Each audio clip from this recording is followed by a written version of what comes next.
Hello and good afternoon. My name is Taylor Lewis. I'm an English major, comparative women's studies minor here at Spelman College.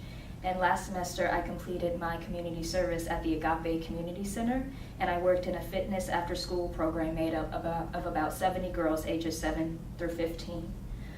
The majority of the girls were Latino, and many of them spoke Spanish as their first language. The rest of the girls were either Black or biracial, and I was able to connect with all of them, being an older girl of color and a college student and the only girl of color working at the program at the time. Gave me a level of camaraderie with the girls that I enjoyed throughout my time there.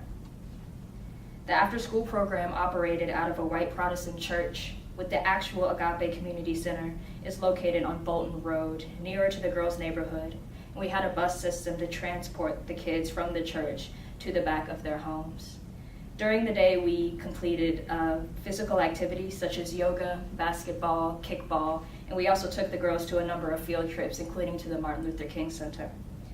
Near the end of my time at the program, we agreed to drop one of my favorite campers, Janet, off at her home near Bolton Road. As the bus expertly turned off of Bolton Road into a subdivision of Howell Mill, we entered an expansive trailer park community made up of Hispanic immigrants and their families.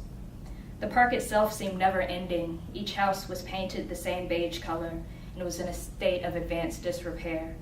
The Virgin Mary peered at us from each of the windows in the park.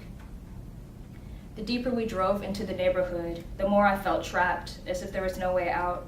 The park was huge and sprawled out of itself haphazardly in all directions for around 5 to 10 blocks before abruptly ending at the end of Howell Mill. I've lived in Atlanta for nearly 11 years, and in those moments I felt my ignorance and privilege acutely because I had no idea that that community existed and other communities like it were just 10 minutes away from my home. I realized that my students' existence as immigrants and as the children of immigrants dominated nearly every part of their lives, and I questioned the Agape Center's effectiveness in addressing these unspoken realities, since all we did was play basketball and never address the fact that they were living how their lives were affected by their parents' immigration status.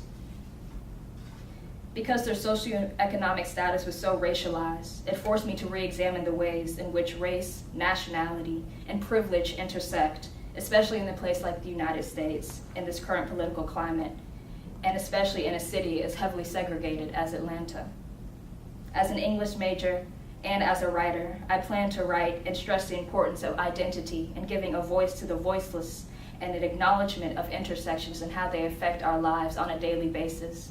I believe that during my time there, giving my students the tools they need to express themselves allowed them to live in their identities more fully. I would like to thank you for your time today.